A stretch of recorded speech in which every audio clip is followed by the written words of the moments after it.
ऊंट और लुमड़ी।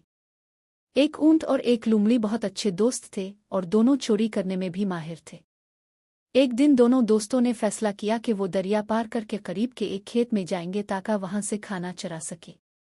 छोटी सी लुमड़ी तैरना नहीं जानती थी, इसलिए ऊंट ने कहा, मेरे दोस्त मेरी पीठ पर बैठ जाओ, मैं तुम्हें दरिया पार करा दूंगा। चुनांचे लुमड़ी ऊंट की पीठ पर सवार हो गई और ताकतवर ऊंट तैरते हुए दोनों को दरिया के दूसरे किनारे ले गया। दरिया पार करने के बाद दोनों खेत की तरफ रवाना हुए। वहां पहुंचकर लुमड़ी ने एक मुर्गी पकड़ ली जबकि ऊंट ने ताज़ा सब्जियां खोद कर निकाल ले। लालची लुमड़ी ने जल्दी जल्दी अपनी मुर्गी खा ली और फिर ऊंट से बोली, जब मैं खाना खत्म करती हूं तो मेरी आदत है कि मैं गाना गाती हूं।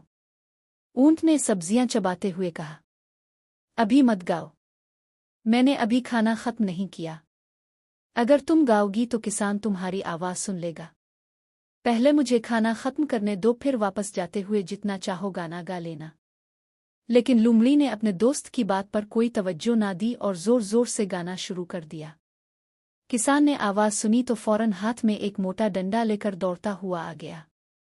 वो गुस्से से बोला, मैं तुम्हें चोरी करने का मजा चखाता हूं। लुमड़ी चूंकि बहुत फुर्तीली थी इसलिए वो फौरन भाग निकली। मगर ऊंट बड़ा और सुस्त था और अभी तक खाना खा रहा था, इसलिए इसे किसान के आने का पता बहुत देर से चला। गुस्से में भरे किसान ने ऊंट को डंडे से बहुत मारा। इसकी टांगों और पीठ पर कई ज़रबे लगे, फिर बड़ी मुश्किल से वो वहां से जान बचाकर भागा।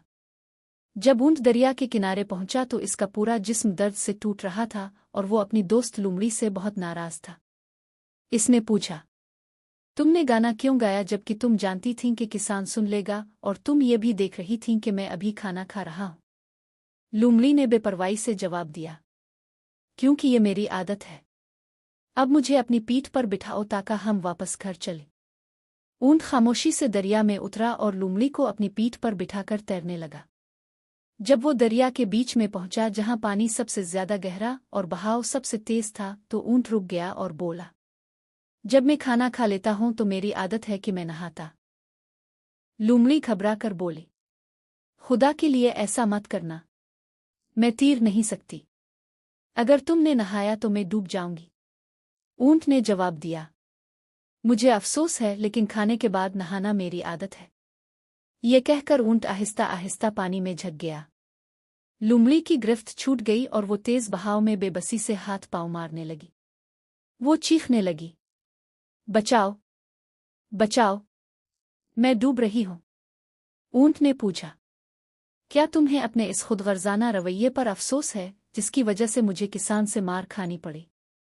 लुमड़ी रोते हुए बोली, हाँ, मुझे अपनी गलती पर बहुत अफसोस है। ये कहते ही इसका सर दोबारा पानी के नीचे चला गया। ऊंट का दिल नर्म पड़ गया। वो अपनी दोस्त को डूबता हुआ ना देख सका। इसने फौरन लुमड़ी को पानी से निकाला, दोबारा अपनी पीठ पर बिठाया और तैरते हुए दरिया पार कर लिया। दूसरे किनारे पहुंचकर दोनों गर्म घास पर आ बैठे। लुमड़ी ने शर्मिंदगी से कहा, मुझे अपनी गलती पर बहुत अफसोस है। मैं वादा करती हूं कि आज के बाद तुम हमेशा मुझ पर भरोसा कर सकोगे। ऊंट ने मुस्कुराते हुए कहा, और मुझे भी अफसोस है कि मुझे तुम्हें सबक सिखाना पड़ा। लेकिन जिंदगी में अक्सर इंसान को वैसा ही बदला मिलता है जैसा वो दूसरों के साथ करता है।